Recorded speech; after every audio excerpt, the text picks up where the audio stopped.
Assalamualaikum warahmatullahi wabarakatuh. Bagaimana kabar kalian semua? Semoga di cuaca yang panas ini kalian sehat selalu ya. Hari ini Kang Rekap akan menceritakan film berjudul Play Dirty. Gimana alur cerita selengkapnya?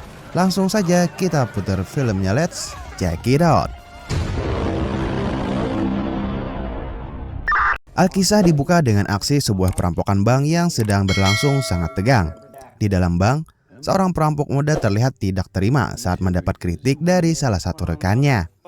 Dia merasa dirinya sudah cukup hebat dan tidak suka diperintah. Namun sikap percaya dirinya langsung berubah ketika menyadari siapa orang yang sedang menegurnya. Pria itu adalah Parker, seorang perampok legendaris yang namanya sangat disegani di dunia kriminal. Tak ingin mencari masalah, pemuda itu akhirnya memilih diam dan mengikuti semua instruksi yang diberikan oleh Parker. Yeah, well, he was mouthing off. And now, since he called you idiotic bluff, he knows it too. Di saat yang sama, salah satu anggota tim sedang berusaha membobol brankas utama. Sayangnya, sistem pengamanannya jauh lebih rumit dari perkiraan sehingga mereka mulai kehabisan waktu. Melihat situasi tersebut, Parker segera mengambil alih. Bukannya menggunakan ancaman atau kekerasan, dia justru berjalan menghampiri sang manajer bank dengan wajah yang tenang. Hanya dengan memperhatikan gerak-gerik pria itu beberapa detik, Parker langsung mengetahui kelemahannya. Rupanya sang manajer sedang berusaha terlihat pemberani di depan seorang pegawai wanita yang sudah lama dia sukai. Parker pun memainkan psikologinya. Dia membuat sang manajer merasa seperti seorang pahlawan yang mampu menyelamatkan situasi. Dan seketika pria tersebut memberikan cara membuka brankas tersebut. These other people, we don't need them at all. Namun di luar gedung, seorang petugas keamanan baru saja datang untuk memulai giliran kerjanya. Baru beberapa langkah memasuki area parkir, dia langsung menyadari ada dua mobil asing yang terparkir di belakang gedung. Curiga telah terjadi sesuatu, dia mengintip ke dalam. Dan benar saja, bank sedang dirampok. Anehnya bukannya menghubungi polisi, petugas keamanan itu justru tergoda oleh tumpukan uang hasil rampokan. Sebuah ide licik langsung muncul di kepalanya. Dan inilah yang terjadi. Call 911. Anyone? What are you talking about? Can you see? I'm gonna rob the robbers. What the? Stay down. Shit! Fill in the money to the car. Pria itu nekat mencuri seluruh uang hasil rampokan lalu kabur menggunakan mobil. Keadaan pun berubah kacau dalam sekejap. Melihat uang mereka dibawa kabur, Parker tentu tidak tinggal diam. Dia segera mengejar sang petugas keamanan yang kini melaju sekencang mungkin. Karena panik luar biasa, pria itu kehilangan kendali hingga menerobos arena pacuan kuda. Mobilnya tergelincir dan akhirnya berhenti setelah menabrak pembatas. Parker pun berhasil menyusulnya. Namun, inilah yang terjadi.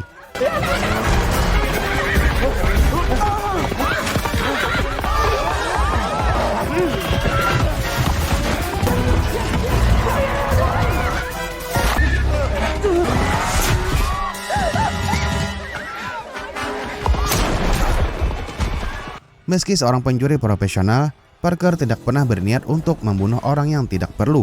Merasa ikut bertanggung jawab atas tragedi tersebut, Parker memberikan uang $10.000 kepada keluarga korban sebagai bentuk permintaan maaf dan uang tutup mulut kepada polisi. Tak lama kemudian, Parker bersama anggota tim yang tersisa menuju sebuah pondok tua yang terpencil.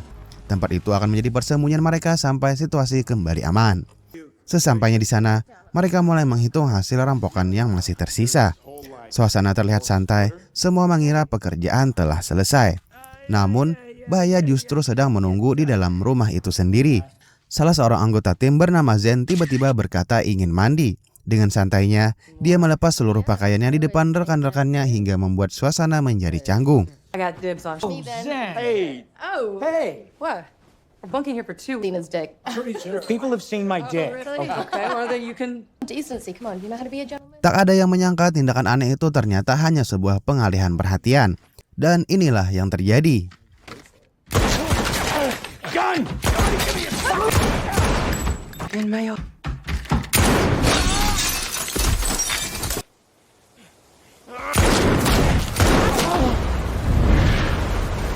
Beberapa hari kemudian, kabar mengenai perampokan itu sampai ke telinga bos mafia paling berpengaruh di New York, namanya adalah Luzini. Awalnya dia tidak percaya, tetapi setelah memastikan identitas pelakunya, wajah Luzini langsung berubah. Dia sangat kesal mengetahui Parker kembali beraksi di wilayah kekuasaannya. Padahal 3 tahun sebelumnya mereka sudah membuat sebuah kesepakatan bahwa Parker dilarang menginjakan kaki di kota itu lagi. Di sisi lain, ternyata Parker masih hidup. Peluru yang mengenainya memang sangat parah, tetapi dia sengaja menjatuhkan diri ke sungai untuk memancing Zen percaya bahwa dirinya telah tewas. Dalam kondisi penuh luka, Parker berhasil menemui seorang kenalan lama yang bersedia menyembunyikan sekaligus mengobatinya. Setelah beberapa hari tidak sadarkan diri, Parker akhirnya membuka mata. Hal pertama yang dia tanyakan bukan kondisi tubuhnya, melainkan keberadaan kamar nomor 12. Padahal kamar itu sedang ditempati oleh orang lain. Namun, Parker tetap bersikeras harus masuk ke sana. Get out! Ternyata di balik dinding kamar nomor 12 terdapat tempat penyimpanan rahasia hingga perlengkapan yang biasa dia gunakan saat beraksi. Meski tubuhnya belum pulih sepenuhnya, Parker sudah bersiap kembali untuk menuntut balas dendam. Doc and other expenses. Call for my message in a few days, alright? Where are my pants? Sebelum memburu Zen, dia terlebih dahulu mendatangi keluarga para rekannya yang tewas dalam pengkhianatan itu. Dia menyampaikan bela sungkawa secara langsung. Di rumah Grace, istri salah satu sahabatnya, Parker mendapat informasi penting. Ternyata orang yang dahulu merekrut Zen ke dalam tim adalah mendiang suaminya. Grace tidak tahu banyak mengenai masa lalu wanita itu. Namun dia bersedia memberikan semua informasi yang dimilikinya. Sebagai gantinya, dia meminta satu hal kepada Parker, yaitu membalaskan kematian suaminya. Di sisi lain, Parker lalu menemui sahabat lamanya yang bernama Groville, seorang penjuri ulung yang kini hidup pas-pasan karena usaha teater miliknya hampir bangkrut. Groville langsung bersedia untuk membantu. Bahkan, dia meminta ikut serta jika nanti Parker kembali melakukan sebuah perampokan besar. Dengan berbagai koneksi yang mereka miliki, dan Parker pun akhirnya berhasil menemukan orang yang pernah bekerja bersama Zen. Bahkan, dia sudah menyamar menjadi sopir pribadi pria tersebut. Sayangnya informasi yang didapat tidak terlalu banyak. Orang itu hanya mengetahui bahwa Zen dulunya merupakan seorang mantan tentara bayaran yang sangat berbahaya. Setelah keluar dari dunia militer, dia mulai bekerja sebagai pencuri bayaran untuk berbagai organisasi kriminal. Saat percakapan mereka sedang berlangsung, inilah yang terjadi. Wait. Those are... Do something. I'm not sure I do. Okay, all right. I'll tell you where she is, all right? She's in an I swear to God.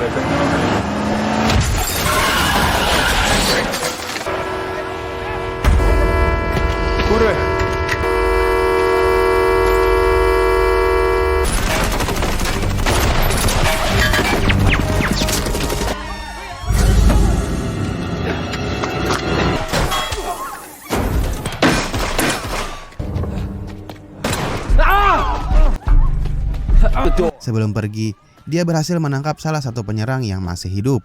Dengan sedikit tekanan, pria itu akhirnya membocorkan lokasi Zen. Malam itu, Zen sedang bertemu dengan seorang ahli strategi bernama Bosco. Bosco bukanlah pencuri, tetapi dia adalah otak di balik berbagai aksi perampokan kelas dunia. Hampir semua rencana besar selalu berasal dari pria itu. Namun, pertemuan mereka berubah menjadi perdebatan. Bosco menolak melanjutkan kerjasama sebelum menerima sisa pembayaran yang dijanjikan Zen. Dia khawatir wanita itu akan mengkhianatinya setelah semua rencana selesai. Saat keduanya sedang sibuk berdebat, tiba-tiba Hell, should I trust you? I wouldn't. Oh, fuck. Parker awalnya hanya datang untuk membalas dendam.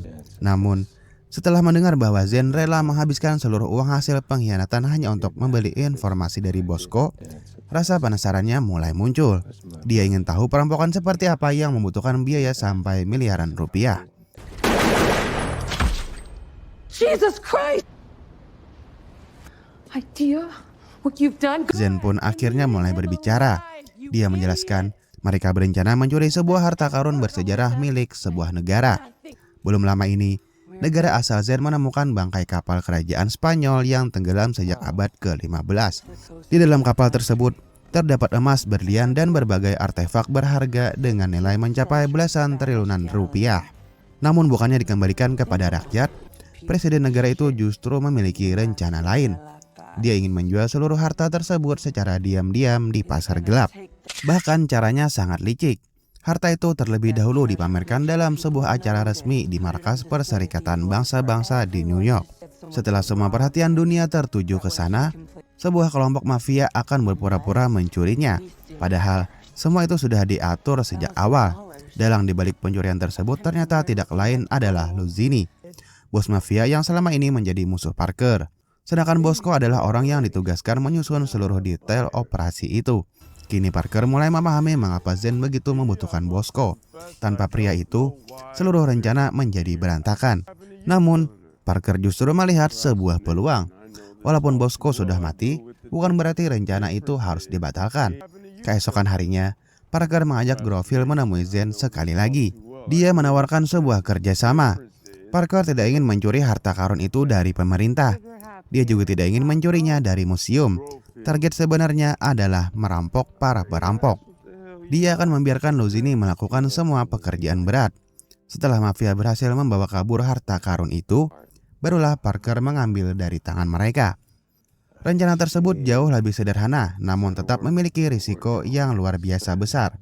Kolonel Ortiz, orang kepercayaan Zen, awalnya merasa ragu. Dia bahkan sudah menyiapkan replika salah satu artefak untuk ditukar saat pameran berlangsung. Menurutnya, itulah satu-satunya cara agar pencurian bisa berhasil. Tetapi Parker menolak mentah-mentah. Dia tidak ingin berhadapan langsung dengan pasukan keamanan PBB.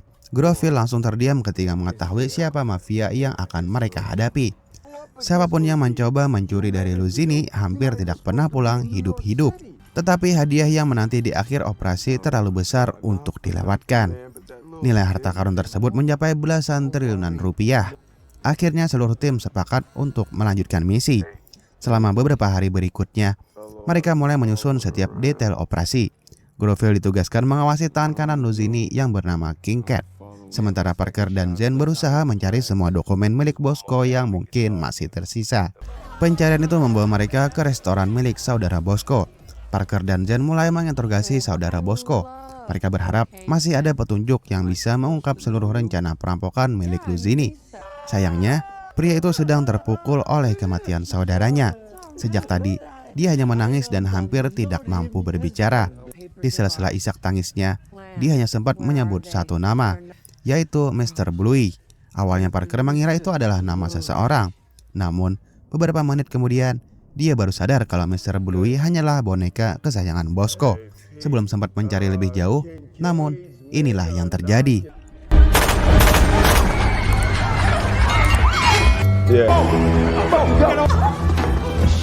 You two asshole. The money. Where's Bosco? Bosco, he's missing. Where is he? Down.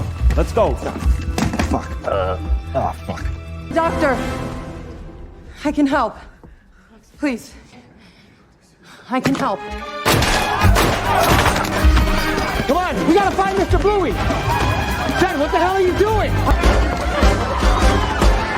Sementara itu, Parker bergegas naik ke lantai atas untuk mencari boneka Mr. Bluey. Masalahnya, Bosco ternyata mengoleksi puluhan boneka yang bentuknya hampir sama. Dia harus membongkar semuanya satu persatu. Di saat yang bersamaan, tangan kanan Luzini yang bernama King Cat ikut masuk ke dalam. Lalu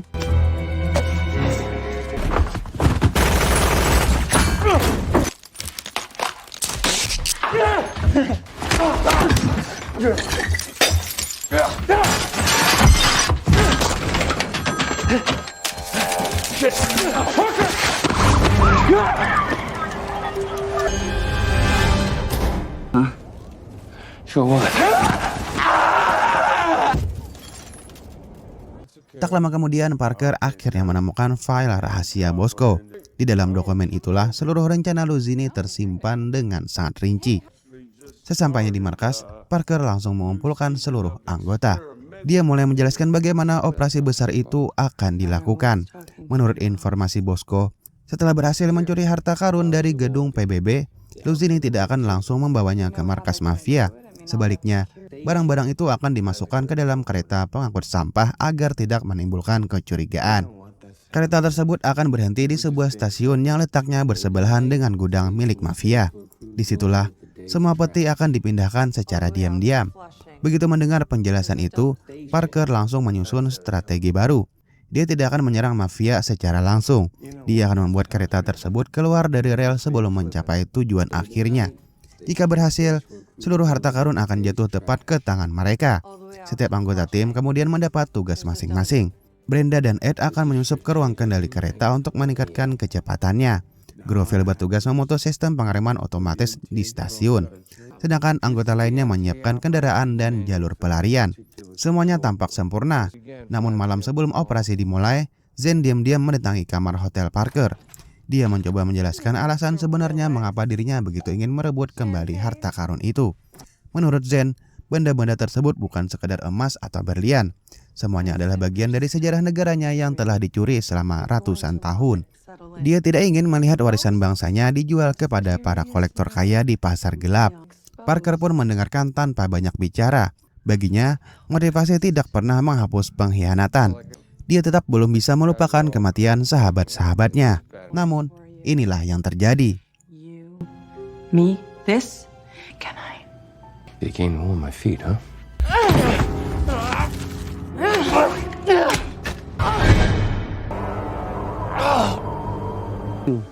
Yeah, it does. I'm thinking, closure in what? Half hour? Which is a shame your ass in an hour. What? Namun seperti biasa, Parker tetap terlihat tenang. Dia bahkan memperingatkan mereka bahwa bekerja bersama Luzini hanyalah jalan menuju kematian. Karena Luzini tidak pernah suka berbagi keuntungan dengan orang lain. Dan tak lama kemudian, How they work? Kill me, all right? I'm over it. Found you, my little traitor. How'd you find us? You left your dishes. What'd you do to Tomas? Nothing yet, but I think I'm... Get down! The outfit. You were right. You're welcome. Parker berhasil membebaskan diri dan kembali lolos dari maut. Dia bahkan sempat menelpon Luzini secara langsung. Percakapan singkat mereka akhirnya mengungkap alasan mengapa Parker dilarang menginjakan kaki di New York. Ternyata beberapa tahun sebelumnya, Parker pernah membunuh bos mafia yang menjadi atasan Luzini. Sejak saat itu, Luzini menganggap Parker sebagai ancaman terbesar bagi kekuasaannya. Karena itulah dia ingin memastikan Parker benar-benar mati kali ini. Namun sebelum Luzini sempat bergerak lebih jauh, dia mengambil keputusan yang membuat Parker terkejut. Jadwal pencurian harta karun dimajukan 1 hari lebih awal. Kini tidak ada lagi waktu untuk beristirahat. Meskipun waktu persiapan mereka dipangkas secara drastis, Parker tetap memutuskan untuk menjalankan rencana. Baginya, kesempatan seperti ini tidak akan datang untuk kedua kalinya. Malam itu, seluruh anggota tim mulai bergerak menuju posisi masing-masing. Brenda dan Ed menyamar sebagai petugas perawatan jalur kereta. Dengan identitas palsu yang telah dipersiapkan sebelumnya, mereka berhasil memasuki ruang kendali tanpa menimbulkan kecurigaan. Di sisi lain, Groville bergerak menuju stasiun yang menjadi titik penting dalam operasi. Tugasnya sangat berbahaya. Dia harus memutus sistem pengereman otomatis sebelum kereta mencapai lokasi yang telah ditentukan. Jika gagal, kereta akan tetap berhenti sesuai jalurnya. Dan seluruh rencana Parker akan hancur begitu saja. Sesuai rencana, Ed mulai mengambil alih ruang kendali. Di tempat lain, Groville mulai memotong kabel sistem pengereman. 55. Come on! Come on!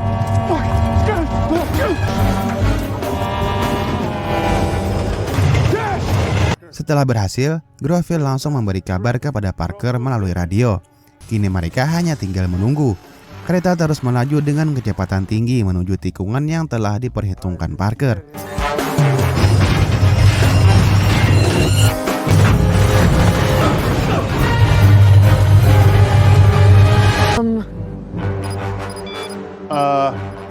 It wasn't going fast enough. Okay, do we stop it?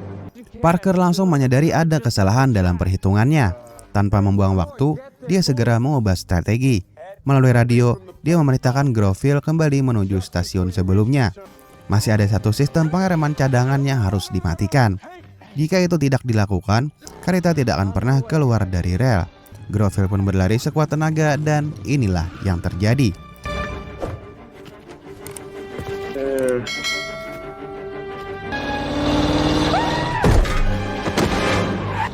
I think I just hit Groville. You what?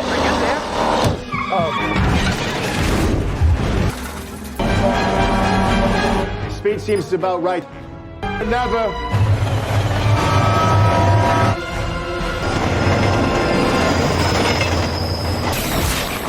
Back up, back up.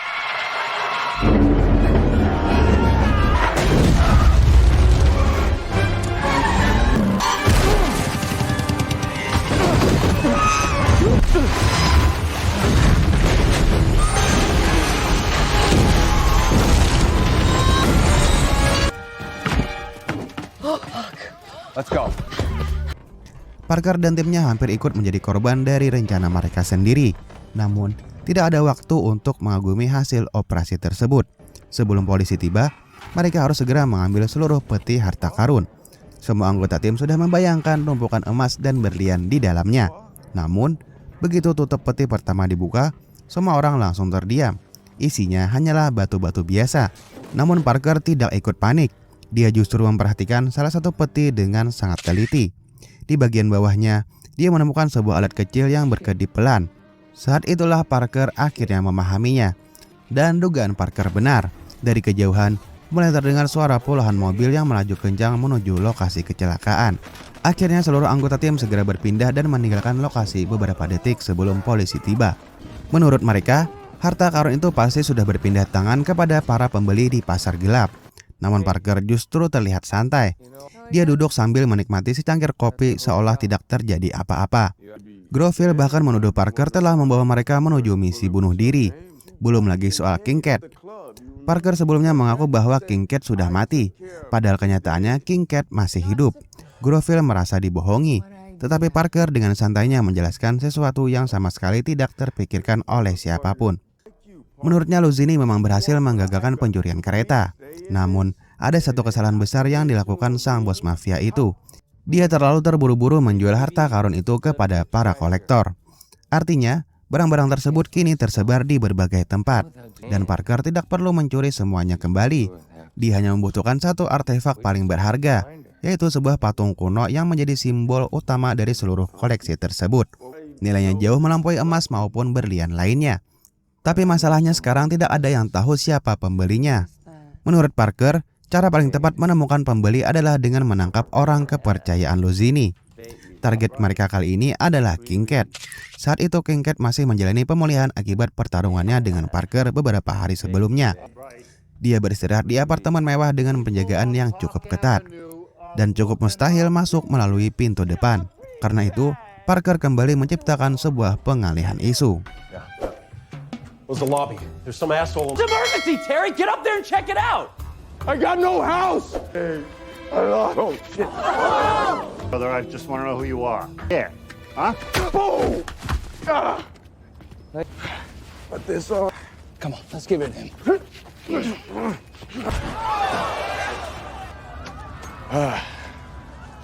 Merry Christmas, Parker.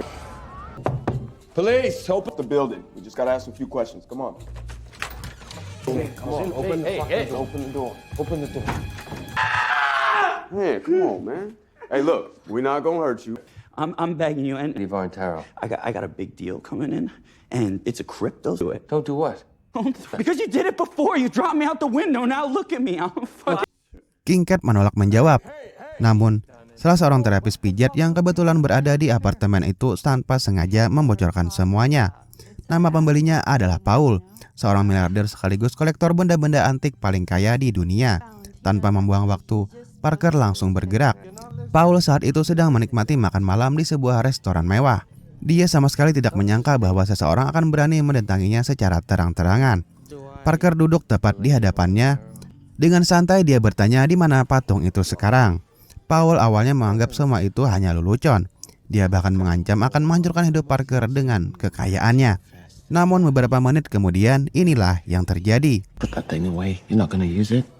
Cuban! I never heard of him. Let's go. Have a seat right here. Demi menyelamatkan nyawanya, Paul akhirnya mengaku patung tersebut memang sudah dia beli. Tetapi benda itu belum dikirim ke rumahnya. Artefak itu masih disimpan di sebuah ruang penyimpanan berkeamanan tinggi, sebuah tempat yang dijuluki sebagai salah satu berangkas paling aman di dunia. Paul bahkan tertawa kecil. Menurutnya, belum pernah ada pencuri yang berhasil membobol tempat tersebut. Mendengar penjelasan panjang itu, bukannya gentar, Parker justru tersenyum. Dia hanya meminta denah bangunan tersebut dan beberapa detik untuk mempelajarinya. Pada malam harinya, seluruh anggota tim kembali bersiap menjalankan misi terakhir mereka. Sebelum berangkat, Parker memberikan tugas kepada setiap anggota tim. Sementara dirinya memimpin penyusupan ke dalam gedung. Stan diminta menjaga Paul agar tetap berada di markas. Paul harus tetap menjadi sandera. Selama pria itu berada di tangan mereka, peluang keberhasilan operasi masih terbuka lebar. Sayangnya, Stan kembali menunjukkan sifat cerobohnya. Merasa semuanya sudah aman, dia justru menghabiskan waktu dengan minum minuman keras.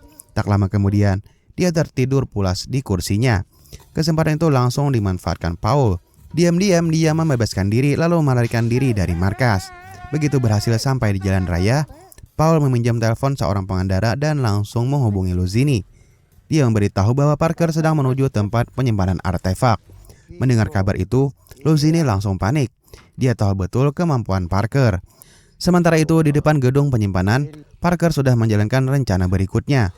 Untuk mengalihkan perhatian petugas keamanan, mereka merekayasa sebuah kecelakaan lalu lintas tepat di depan pintu masuk. Oh, a pack of... Still down. Hands up, turn around. Come on, let's move. Mereka akhirnya berdiri tepat di depan ruang penyimpanan utama. Di balik pintu baja itulah artefak paling berharga disimpan. Beberapa saat kemudian, mereka berhasil mengambil artefak asli tanpa hambatan yang berarti. Namun kebahagiaan itu tidak berlangsung lama. Luzini akhirnya tiba bersama seluruh anak buahnya dan inilah yang terjadi. It's time to go. God damn it! How? God.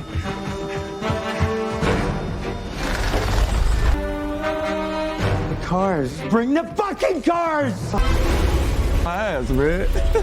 Hey, Zed, you with us? Yes, Grover, I'm your guard. Wasn't it the plan to get ahead of these guys?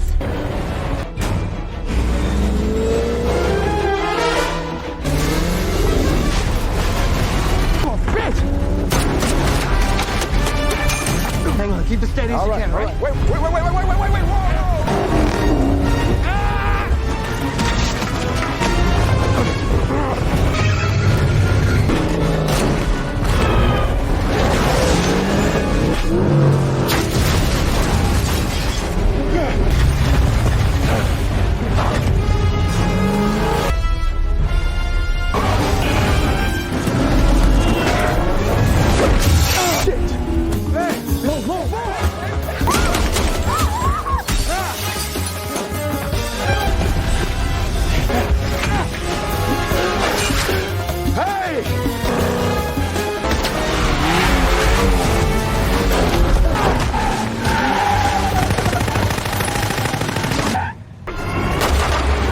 Patung itu akhirnya jatuh kembali ke tangan Luzini. Bos mafia itu langsung tertawa puas. Dia segera membawa artefak tersebut kembali ke Paul untuk menyelesaikan transaksi malam itu juga. Luzini tidak ingin mengambil risiko lebih lama. Semakin cepat barang itu berpindah tangan, semakin kecil peluang Parker merebutnya kembali. Namun begitu artefak tiba di rumah Paul, terjadi sesuatu yang tidak terduga. Salah satu permata pada patung itu tiba-tiba terlepas dengan sendirinya. Paul langsung menyadari ada yang tidak beres. Setelah diperiksa lebih teliti, patung yang dibawa Luzini ternyata hanyalah sebuah replika. Motherfucker! Transaksi miliaran dolar itu pun langsung dibatalkan. Presiden negara asal Zen yang sejak awal bekerja sama dengan Luzini ikut murka. Dia menuduh Luzini sengaja menipunya demi mengambil keuntungan sendiri. Padahal, semua itu memang bagian dari rencana Parker sejak awal. Stan sengaja berpura-pura mabuk agar Paul bisa melarikan diri. Parker juga sengaja membiarkan replika jatuh ke tangan Luzini. Bahkan, berangkas yang mereka bobol sebelumnya memang bukan tempat penyimpanan artefak asli. Semuanya hanyalah rangkaian pengalihan perhatian. Target Parker yang sebenarnya baru bisa diambil tepat pukul 8 pagi. karena pada jam itulah sistem keamanan otomatis terbuka untuk proses pemeriksaan rutin.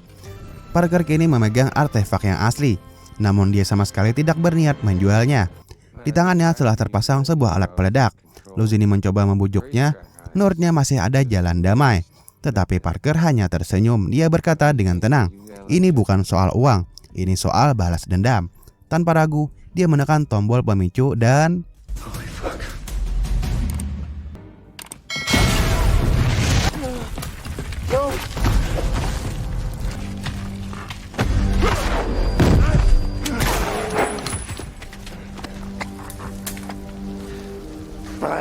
$500. Take down an entire organization. I get to walk.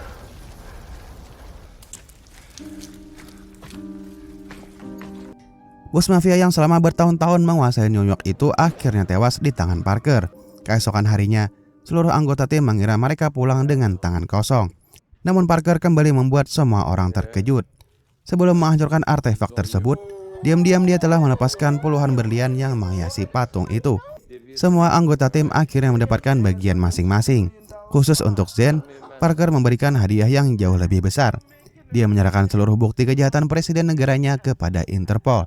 Tak lama kemudian, sang presiden berhasil ditangkap. Kolonel Ortez pun diangkat menjadi pemimpin baru yang lebih jujur. Namun, masih ada satu janji yang belum ditepati Parker. Sejak awal, dia telah berjanji kepada Grace akan membalas kematian suaminya. Dan bagi Parker, pengkhianatan hanya memiliki satu hukuman, yaitu nyawa dibayar dengan nyawa. Zen menyadari takdirnya sudah tidak bisa dihindari lagi. Dia menerima semua konsekuensi atas pengkhianatan yang pernah dilakukannya. Dan inilah yang terjadi. It's so funny. I admit, I wasn't pretending anymore. Was.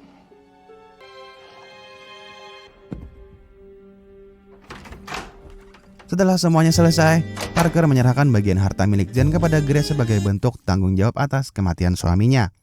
Kini tidak ada lagi mafia yang bisa melarang Parker menginjakan kaki di kota New York. Sambil memandang gemerlap kota dari kejauhan, dan film pun selesai. Bagaimana menurut kalian tentang alur ceritanya? Bagaimanapun juga akan lebih seru jika kalian menonton langsung film selengkapnya di platform streaming kesayangan kalian masing-masing. Terima kasih banyak sudah nonton sampai akhir. Semoga terhibur dan mohon maaf jika masih banyak kekurangan. Silahkan drop kritik membangun di kolom komentar. Jangan lupa like jika suka dan subscribe untuk recap film menarik lainnya. Kami segenap tim recap film undur diri. Assalamualaikum and see you next time.